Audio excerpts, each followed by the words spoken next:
Good morning friends. आज हम लोग देखेंगे 50 क्वेश्चन का एक यह सेट है। इसमें आपको जीएस यानी जनरल नॉलेज में सब कुछ मिल जाएगा, फिर साथ ही मैथ और रीजनिंग के भी इसमें क्वेश्चन हैं। तो इन्हीं सब बातों के साथ शुरू करते हैं और आशा करते हैं कि आप भी अच्छे होंगे और देखते हैं कि आप कितना बना पाते हो। पहला क्वेश्चन है, मौर्य के बाद दक्कन एवं मध्य भारत में सबसे प्रसिद्ध राजवंश था तो कौन था? गेस कीजिए। तो इसका आंसर है सातवाहन। कौन सातवाहन? वही गौतमी पुत्र सतकर्णी वाला। आगे दूसरा क्वेश्चन, सिंधु घाटी सभ्यता की लिपि थी तो जब वह पढ़ा गया ही नहीं तो हम लोग लिपि में क्या कहेंगे कि द्रविड़ थी, फारसी, संस्कृत? नहीं, यह उद्वाच योग्य नहीं, यानी आज तक इसको पढ़ा नहीं गया है। तीसरा देखिए, 1420 ईस्वी में विजयनगर साम्राज्य का भ्रमण करने वाला पर्यटक निकोलो कोंटी था, जो कहाँ का यात्री था? तो यह इटली का यात्री था। कहाँ का? इटली का था। और चौथा, शेर शाह का शासनकाल के दौरान, शेर शाह का समय शासनकाल के दौरान क्या हुआ? किसानों को एक कर देना पड़ता था। क्या? टैक्स। उस पर संबंधित दस्तावेज, यानी पहले से ही यह एक पट्टा बन जाएगा जिस पर दस्तखत हो जाएगा। तो दस्तावेज को क्या कहा जाता था? उसका नाम ही था पट्टा। और आगे बढ़ते हैं, निम्नलिखित में से कौन सा शिक्षा का प्राचीनतम स्थान था? तो बताइए। तो वह था आपका तक्षशिला। क्यों? क्योंकि यहीं से चाणक्य भी यहीं से पढ़े, चंद्रगुप्त मौर्य भी यहीं के स्टूडेंट थे। और आगे देखिए, काजू का सबसे बड़ा उत्पादक राज्य तो कौन है? काजू का सबसे बड़ा उत्पादक राज्य तो विकल्प के हिसाब से केरल है। सातवां, भारत की जनजाति में सबसे अधिक जनसंख्या किसका है? तो इसमें संथालों की है। और ऐसे तो सबसे अधिक आबादी किसका है अभी वर्तमान में? तो अभी भीलों का है। किसका है नाम? तो सबसे अधिक भारत में भी भील है। जब राज्य विधानसभा द्वारा अनुमोदित किसी बिल को राज्यपाल ग्रहण करता है तब केंद्र के एक अभिकर्ता यानी एजेंट के रूप में हैसियत से राज्यपाल को निम्नलिखित क्रमों में से किसे करना सबसे उपयुक्त है? अगर केंद्र के एजेंट है तो क्या करेंगे? वह बिल को राष्ट्रपति के पास भेज देंगे। राज्यों को सहायता अनुदान राजस्व अनुशंसित होता है। कैसे? तो वह वित्त आयोग के द्वारा। 10वें में देखिए, निम्नलिखित में से किस मामले को उच्चतम न्यायालय में प्रत्यक्ष रूप से दाखिल नहीं किया जा सकता है? दो या दो से अधिक राज्यों के बीच विवाद हो तो कर देंगे। मूल अधिकारों का अतिक्रमण हो तो रिट दाखिल होगा। किसी व्यक्ति की संपत्ति दूसरे द्वारा बलपूर्वक और अधिकृत होगा तो कहाँ जाएगा? वह आसपास के ही कोर्ट में, यह डायरेक्ट उच्च न्यायालय में या उच्चतम न्यायालय में यह मामला न जाएगी। किसी व्यक्ति का अवैध निरोध के मामले में, यानी कि जब अवैध रूप से उसको गिरफ्तार कर लिया गया है मामले में, न्यायालय द्वारा जारी रिट निम्नलिखित में से कौन है? उसको क्या कहते हैं? अगर ज़बरदस्ती किसी को बिना किसी कारण के पुलिस पकड़ के ले जाएगी तो क्या कोर्ट उसको जारी करेगी? तो उसका नाम होता है हैबियस कॉर्पस, यानी 24 घंटा में इनको कोर्ट में जमा करना होगा, उपस्थित करना होगा, सदैव उपस्थित करना होगा। भारत में उच्चतम न्यायालय सर्वप्रथम आरंभ हुआ था कहाँ? तो मुंबई, चेन्नई व कोलकाता में। भारत में उच्चतम न्यायालय के न्यायाधीश, उच्चतम यानी सुप्रीम कोर्ट की बात हो रही है, तो इसका अधिकतम आयु कितना होगा? तो 65 वर्ष तक। वहीं अगर हाई कोर्ट रहता तो 62 वर्ष। निम्नलिखित में से कौन सा एक कार्बोरेटर का कार्य है? तो यह पेट्रोल के साथ हवा को मिश्रित करके ठंडी भाप देता है। यही होगा क्या? यह कार्बोरेटर के काम। तो यह सही बात है कि यह पेट्रोल में हवा मिला देता है और जिससे क्या होता है? तो इंजन स्टार्ट रहता है, यानी उसको ऊर्जा मिलता है। तो इसमें ठंडी हवा क्यों दे दिया? यह दिमाग को भ्रमित करने के लिए दे दिया। वल्कनीकरण या वल्कनाइजेशन क्या है? तो यह रबर को सल्फर के साथ गर्म करके सख्त करने की विधि है। शरीर में हीमोग्लोबिन का कार्य है। क्या है? तो इसका हीमोग्लोबिन का कार्य है ऑक्सीजन का परिवहन। इन्फ्लुएंजा यानी सर्दी खांसी की बात हो रही है तो ये होते हैं। तो इन्फ्लुएंजा कैसे होता है? तो इन्फ्लुएंजा होता है क्रमशः जीवाणु एवं विषाणु द्वारा। सिंपल सी जो इन्फ्लुएंजा है तो विषाणु द्वारा ही होगा। अंकुरित हरा मटर में भरपूर मिलता है। तो अंकुरित जो हरा मटर है उसमें क्या मिलता है, तो उसमें सब कुछ, यहाँ देखिए protein, vitamin C, vitamin B12 एवं खनिज सब कुछ पाया जाता है। निम्नलिखित में से कौन जीवन का भौतिक आधार है, तो उसका नाम है प्रोटोप्लाज्म। पैर के खिंचाव में गर्म जल में अगर नमक मिला दिया जाए अधिक मात्रा में और उसे भिगाने से सूजन कम हो जाते हैं। क्यों? इस घटना को क्या कहेंगे? उसको कहेंगे रसापरासरण। एक साधारण घड़ी गर्मी में सुस्त हो जाती है। क्यों? क्योंकि जो उसका पेंडुलम है उसका लंबाई बढ़ जाएगा, अतः क्या होगा? बढ़ जाती, सुस्त गर्मी में सुस्त हो जाती है, बढ़ जाती है क्योंकि इसका दोलनकाल बढ़ जाता है, यानी पेंडुलम की लंबाई बढ़ जाती है इसलिए इसका दोलनकाल बढ़ जाएगा। तो 21 का आंसर होगा आपका बी। किसी रेफ्रिजरेटर में फ्रीजर शीर्ष पर, यानी ठंडा करने वाली जो गैस है वह शीर्ष पर रखा जाता है। क्यों? ताकि संवहन धाराओं के कारण अंदर के पूरे भाग को ठंडा रखा जा सके। एक ही पावर रॉकेट में कई विद्युत उपकरणों को, सॉकेट की बात हो रही है, नहीं जोड़ा जाता है। क्यों? क्योंकि ऐसा करेंगे तो ओवर हीटिंग हो जाएगा और उससे घरेलू वायरिंग नष्ट हो सकती है। नींबू और संतरे में उपस्थित अम्ल, उसको क्या कहेंगे? उसको कहेंगे हम लोग साइट्रिक अम्ल। वाहनों के पीछे का दृश्य देखने के लिए कैसा दर्पण उपयोग होता है? उसको नाम है उत्तल दर्पण। अब आज ये देखिए, अब यह आपका रीजनिंग का क्वेश्चन है। एक्स वाई के लड़के का भाई है। कौन? तो एक्स वाई, तो वाई इसमें सबसे बड़ा हो गया। इसका एक लड़का है और इसका एक और लड़का है और उसका भाई कौन? तो एक्स है। अब क्वेश्चन उठता है, तो एक्स का वाई से संबंध, तो एक्स और वाई के बीच में संबंध बताना है, जिसमें एक्स का वाई से, तो एक्स वाई का क्या होगा? तो यह एक्स वाई ये दोनों भाई है, ये भाई इसका है, तो अतः यह पिताजी हो जाएंगे। तो ये पिताजी के पिताजी कौन है? तो वाई है, अर्थात वाई दादा है किसका? एक्स का, यानी पोता का संबंध है। यहाँ देखिए CATASTROPHE शब्द में कितने अक्षरों के जोड़े बनेंगे जो अपने मध्य में शब्द में उतने अक्षर रखे हुए हैं जितने अक्षर माला में भी रखे जा सकते हैं। अब बताइए कि इसमें कितना वैसा शब्द है जो उसके बीच के भी शब्द एकदम सेम स्थिति में हैं। तो इसका आंसर कौन होगा? तो देखिए, जैसे कि खोजते हैं इसमें सबसे पहले क्या करना होता है? ये सब बनाने के लिए सबसे पहले आप ABCDE इस तरह से 5-5 के क्रम में पूरा लिख लीजिए और उसके बाद में इसमें से मिलाते रहिए कि कौन कहाँ होगा। जैसे आर, इसमें मिला, खोजिए क्या पूरा कितना मिलेगा? तो आपके 4 सब वैसे लेटर मिलेंगे जिसके बीच में भी उतना ही गैप है जितना कि उसके रियल में भी उन दोनों के बीच में है, उतना ही गैप है।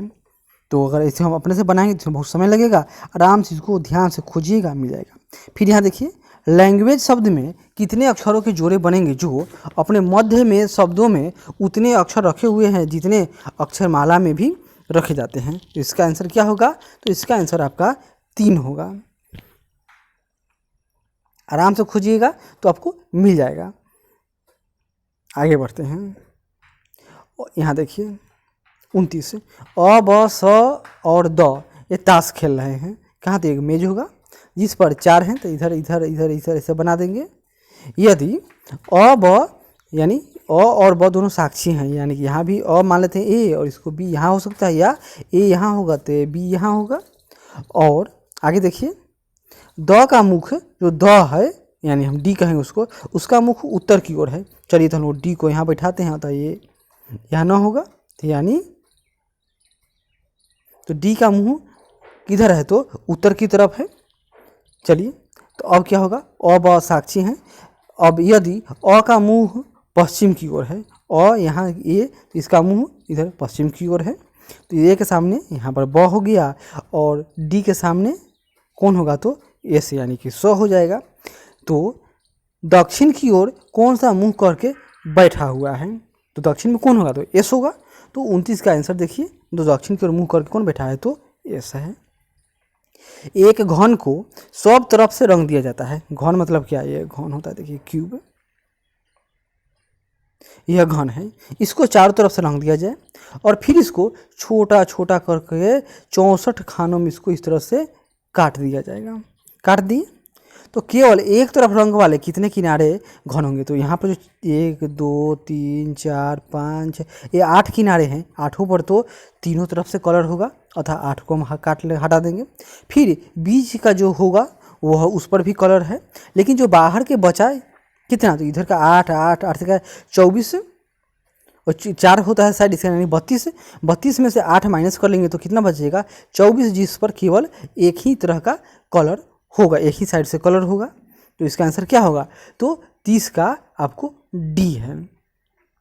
दो क्रमिक सम संख्याओं का जोड़ 1252 है, तो उन दो संख्याओं का जोड़ क्या होगा बताइए? जो दो संख्या है जिसका स्क्वायर करने पर हमको कितना आ गया? 1252 है। सिंपल, यानी जो दो संख्या है उसका अगर वर्गों का योग होगा उसके अंत में जो इकाई का अंक होगा वह 2 होना चाहिए। 48 है, इसको दो सम संख्याएं जो क्रमिक है यानी आसपास हैं, तो कौन कौन होगा? एक होगा आपको 26 और दूसरा होगा 22। तो 26 तो स्क्वायर, तो 6 इकाई है तो 6 का स्क्वायर क्या होगा? अंत में 6, और 2 है तो 2 का स्क्वायर 2 दूनी 4, तो यानी कि इसका इकाई अंक क्या होगा? 0, अतः यह 9 होगा। फिर आते हैं 50, सी पर आते हैं। 50 मतलब क्या? एक इसका सम संख्या 26 और एक होगा 24, तो 6 का जो इकाई अंक स्क्वायर करेंगे हम तो उसका इकाई 6 ही होगा, और 4 का भी 6 होता है, यानी 6 6 12, यानी इसका इकाई अंक 2 है। और इसी तरह 52 का और 24 का भी कर लीजिए, इन दोनों का इकाई अंक आपको 0 0 आएगा, अतः इसका आंसर 50 है। आगे देखिए, एक सिस्टर्न या कहिए कि एक डब्बा को भरने में सामान्यतः 8 घंटा समय लगता है, परंतु उसके धरातल में एक रिसाव है जिसकी वजह से भरने में 2 घंटा समय अधिक ले लिया वो मोटर। यदि सिस्टर्न पूरा भरा हो यानी डब्बा आपका पूरा भर गया है, तो रिसाव की वजह से कितने देर में वह पूरा खाली हो जाएगा? पहले वह कितना था? 8 घंटा में भरता था, अब इस छेद के कारण 2 घंटा उसको और ज़्यादा लगा, यानी कि 10 घंटा इसको समय लग गया। यानी ये 10 घंटा में भरा था, मतलब 2 घंटे का उसमें पानी इसको बर्बाद हो गया, यानी 5:1 में चल रहा है, काम कर रहा है।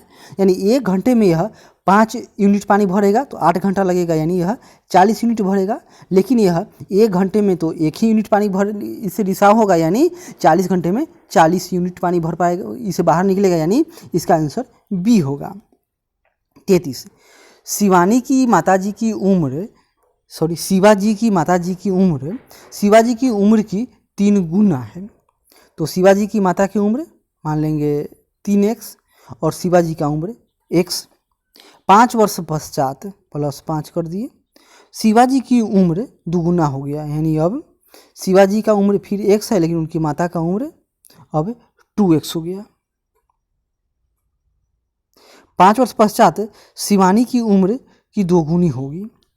तो अभी शिवानी की उम्र या शिवाजी दोनों में इसमें टाइपिंग एरर है, तो अभी बताइए कि इस बच्चे का उम्र क्या है? तो यानी क्या समझें कि यहाँ देखिए 5 वर्ष पहले की बात है और 5 वर्ष पश्चात, यानी इन दोनों के बीच में डिस्टेंस कितना होगा? 10 वर्ष। 10 वर्ष अंतर बराबर 1 यूनिट का अंतर हो रहा है, इसमें पहले 3 था अब 2 हो गया, यानी 1 यूनिट बराबर 10। यानी शिवाजी की या शिवानी जी कहिए तो इनकी माँ का उम्र तो x बराबर क्या होगा? सिंपल है, x बराबर 10 है। तो यह 5 वर्ष पहले और 5 वर्ष बाद, तो 5 वर्ष बाद यानी 10 साल बाद कितना हो जाएगा? तो x का उम्र यह 20 वर्ष हो जाएगा शिवाजी का उम्र। लेकिन प्रेजेंट की बात है तो इसमें से -5 घटाएंगे तो यह 15 वर्ष वर्तमान प्रेजेंट उम्र है। किसका? तो शिवाजी कहिए या इस शिवानी जी कहिए। यहाँ पर 34 नंबर में आते हैं, P क्या है? तो T से भारी है। चलिए P क्या है? तो P यहाँ लिखते हैं, यह T से भारी है। चलिए, लेकिन M से हल्का है तो M ऊपर हो गया। N S और T से हल्का है। चलिए N क्या है? तो S और T दोनों से हल्का है, तो N को नीचे करते हैं और यहाँ पर S कर देते हैं क्योंकि दोनों से हल्का है। Q D से भारी है लेकिन N से हल्का है। Q D से भारी, चलिए तो Q भी तो नीचे ही है। S M से भारी है, S जो है S M से भारी नहीं है, चलिए तो ये भी ठीक है। तो इनमें से सबसे भारी कौन है? जो सबसे ऊपर होगा, तो M सबसे भारी है। एक कक्षा में अजय का स्थान ऊपर से छठा है। चलिए ऊपर से अजय का स्थान छठा। हर्षा का स्थान नीचे से टॉप है 18 नंबर। अगर यदि राधा अजय से 14 स्थान पीछे है, यानी यहाँ से अब 14 स्थान और आगे चलेंगे चलिए, और हर्षा से 15 स्थान, यहाँ से ऊपर जाएंगे तो यह 15 स्थान आगे है। तब कक्षा में छात्रों की संख्या कुल कितना हो गया? तो इसका मतलब क्या समझें कि जो हर्षा है यह 14 स्थान किस है? तो अजय से आगे है। यानी हम लोग मान लेते हैं इसी को और मिडिल पॉइंट मान लेंगे तो क्या होगा? 14 26 और 15 18 33, और 33 माइनस इसमें से एक घटेगा तो 52, और यहाँ भी दोनों का ज्वाइंट है, यानी इसका आंसर आपको 51 होगा। तो 35 का आंसर क्या है? तो 35। तो 35 का आंसर इनमें से कोई नहीं। क्यों? क्योंकि यहाँ देखिए 16 और हाँ सही है, तो इसमें से 52 कोई है तो इनमें से कोई नहीं। ठीक है, यह 51 आंसर होगा इसका। आगे बढ़ते हैं। एक व्यक्ति ए स्थान है मान लेते हैं 4 किलोमीटर आगे गया, पुनः दाएं इसको मुड़ा दिए, अब वह 6 किलोमीटर चला, पुनः अब यह बाएं की ओर मुड़ जाएगा। तो अभी इधर बाएं की ओर मुड़ा गया, एक मिनट, हाँ, पुनः बाएं की ओर मुड़ता है और 4 किलोमीटर चलता है और फिर बी पर पहुंच जाता है। अब ए तथा बी के बीच की न्यूनतम दूरी कितना होगा? निकाल लीजिए। यह 4 है और यह 4 है तो यह 3 होगा, यानी तो यह विकर्ण और इस विकर्ण दोनों की लंबाई निकाल लीजिए तो याद हो जाएगा। तो 4 और 3 तो यह क्या होगा? 5, और यह भी 5, यानी कि दोनों के बीच की दूरी, मिनिमम दूरी क्या होगा? तो 10 किलोमीटर। अगर 1997 में गणतंत्र दिवस रविवार को मनाया गया, तो गणतंत्र दिवस कब होता है? तो 26 जनवरी। तो उसी वर्ष स्वतंत्रता दिवस तो 15 अगस्त। तो बताइए कि स्वतंत्रता दिवस किस दिन को है? तो सिंपल लिख लीजिए, 26 जनवरी है तो इसमें कितना बचा हुआ? तो 5 दिन। उसके बाद में फरवरी लिख दीजिए 28, इसी तरह मार्च लिख दीजिए 31, और इसी तरह टोटल महीने लिख दीजिए। उसके बाद 7 से काट दीजिए, 1 कट गया, इसमें 3 बचा, इसी तरह काटते दीजिए। जो शेष बचेगा उसमें हम लोग, अगर शेष में 0 हो गया यानी बराबर है तो क्या होगा? रविवार होगा। लेकिन अगर 1 होगा तो मंगलवार, 2 होगा तो जितना शेष आएगा उसी हिसाब से आपका आंसर होगा। तो इसका आंसर क्या होगा? तो इसका आंसर शुक्रवार होगा। अगर साल का पहला दिन लीप ईयर को छोड़ दीजिए तो सिंपल, तो पहला दिन शुक्रवार है, तो उसी वर्ष का अंतिम दिन। तो सिंपल बात है, 365 से 7 को भाग दे दीजिए, 7 बचा 35, 1 बचा 15 और 2 फिर 1 शेष बच गया, यानी फिर लास्ट डेट क्या होगा? तो शुक्रवार ही होगा। बच्चों के एक समूह में मनीष का स्थान 12वां है, जबकि विक्रम दाएं से 6वां है। इस तरह से मनीष यहाँ पर 12 नंबर और विक्रम 6ठा नंबर। यदि विक्रम 2 स्थान बाईं ओर यानी अपने आगे 2 स्थान और चला गया तो ये 8वां हो जाएगा, और तथा मनीष दो स्थान और आगे दिया है, 12 था तो यह 14 हो जाएगा। ठीक है, तब उनके बीच कुल 6 बच्चे हैं, यानी यह 14 नंबर है, यह 8 नंबर है, इसके बीच में कितने 6 बच्चे हैं। तो समूह में बच्चों की कुल संख्या कितना है? तो 14, 6, 20, 8, 28 इसका आंसर होगा। अब यह प्लानिंग, एक शब्द यहाँ देखिए, यह प्लानिंग है से अक्षरों के क्रम में कोई परिवर्तन नहीं करना है तथा एक अक्षर को एक बार ही प्रयोग में लाकर हम लोग कितना शब्द इसे बना सकते हैं। तो प्लानिंग है और कोई शब्द चेंज भी नहीं करना है और एक शब्द का एक बार ही उपयोग करना है। तो क्या इस क्वेश्चन में, तो विकल्प में इसका आंसर ही है इनमें से कोई नहीं। क्यों? क्योंकि यह जब कैसे बनेगा? तो यहाँ देखिए 1, 2, 3, 4, 5, 6। अब ए को बैठाना है बी और एफ के बीच में, तो हम लोग इसको और इसके बीच में एफ को बैठा सकते हैं, यानी इसमें हम क्या बैठाएंगे? तो ए को बैठा देंगे, इन दोनों के बीच में बैठा दिए। चलिए, अब डी की, यहाँ डी बी के बाईं ओर से दूसरा है, तो डी कहाँ थे? बी के बाईं ओर। तो बी के बाईं ओर कहाँ होगा? यहाँ पर डी होगा, क्योंकि इसके बाईं ओर जो यहाँ पर अगर हम लोग बी बैठाएंगे तो इसके बाईं ओर से दूसरा, तो यहाँ पर तो पहले से बुकिंग है, नहीं हो सकता है। अतः अब इसके तुलना में एफ कहाँ है?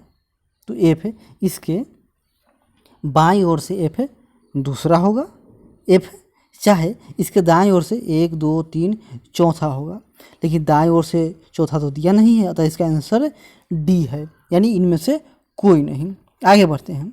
यदि निम्नलिखित शब्दों का शब्दकोश की तरह क्रम से सजाया जाए तो कौन सा शब्द इसमें अंत में आएगा? तो सबसे पहला शब्द इसमें कौन है? तो यहाँ देखिए DEC, तो यह सबसे पहले आएगा। इसके बाद से कौन सा शब्द आएगा? तो इसके बाद में सी वाला आएगा, फिर DECI आएगा, सबसे अंत में आपका यह डेसिफर आएगा। रोहित, हाँ 44, अरुण रोहित का पिता है। अरुण AU, यह रोहित का पिता है।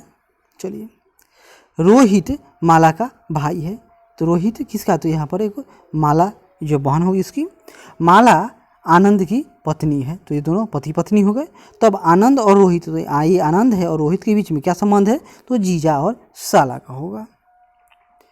कुल्लू का संबंध मिस्ट्री से है, तो वैसे ही वार्निंग का संबंध है, तो कुल्लू से मिस्ट्री, तो वार्निंग में मतलब डिजास्टर, या सॉरी वार्निंग मतलब खतरा है यानी डेंजर, तो 45 का डी होगा।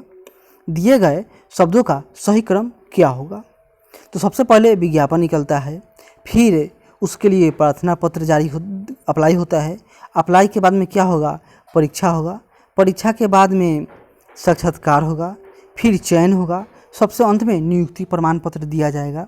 यानी सबसे अंत में 4 होगा और सबसे अंत में चौथा है और सबसे पहला क्या होगा, 5 होगा। तो आपका आंसर कौन है, तो यही सही हो गया। यदि संतरा कहलाता है, क्या कहलाता है, मक्खन, मक्खन को कहते हैं साबुन, साबुन को कहते हैं स्याही, स्याही को कहते हैं मधु, मधु को कहते हैं संतरा। तो कपड़े धोने के लिए क्या चाहिए, साबुन, साबुन को क्या कहेंगे, स्याही। तो इसका आंसर स्याही है। आगे बढ़ते हैं। यदि यहाँ देखिए प्ले का कूट यह है, इसका कूट राइम का कूट यह है, तो MALE मेल का कूट क्या होगा, यहाँ देखिए M, तो M बराबर क्या लिखा है इसमें 6, तो 6 लिखते हैं। फिर A है, तो A बराबर 2, तो 62। फिर L, तो L बराबर 1, तो 621, तो 621 किस में है, तो इसका B आंसर होगा। निम्न में से भिन्न पद को पहचानिए, इसमें भिन्न पद कौन सा है, गेस कीजिए। इसमें वैसा पद देखा जाएगा जैसे सिंबल, हमने पहले ही बताया था कि इस तरह के बनाने के लिए पहले ABCDEFGH जो टोटल जो है अल्फ़ाबेट वह लिख लीजिए, 5-5 के रॉ में इस तरह से लिख लीजिए और उसमें से मिलाइए कि कौन किसमें किसका अंतर है। तो इसमें सबसे ऑड कौन है, तो यही अंतर है, FSHUJW। आगे देखिए, यदि एक कूट भाषा में इसको यह लिख दिए, इसको हम लोग यह लिख दिए, तो ये थर्सडे को क्या लिखा जाएगा, तो देखिए अंत में देखिए क्लू खोजिए, NCE को क्या लिखें, ECN। यहाँ देखिए ENT को क्या लिखा गया, TNE, यानी तो इसका भी DAY है तो क्या होगा, YAD होगा। तो खोजते हैं पहले YAD कहाँ है, तो YAD, तो यही 2 है, ये दोनों गया। चलिए फिर आगे बढ़ते हैं। फिर इसके बाद में यहाँ देखिए STA, तो TUB मतलब STA कहाँ, STA, तो S का यहाँ पर T कर दिया +1, A का कर दिया यह B और T का कर दिया U, यानी TUB हो गया। STA तो STUB। इसी तरह यहाँ पर CUM कॉम, तो कॉम को कर दिया C को कर दिया D, U को कर दिया V, M को कर दिया N। चलिए तो हम लोग भी इसको आगे बढ़ाते हैं। तो RS, तो R को क्या होता है S और S को T, तो यानी कि ST हो, तो ST कहाँ पर है, ST इसमें है, यानी इसका आंसर यह सही है। तो आशा करते हैं कि 50 क्वेश्चन का यह सेट अच्छा लगा हो तो जरूर लाइक करें, शेयर करें, कमेंट करें और सब्सक्राइब करें। धन्यवाद।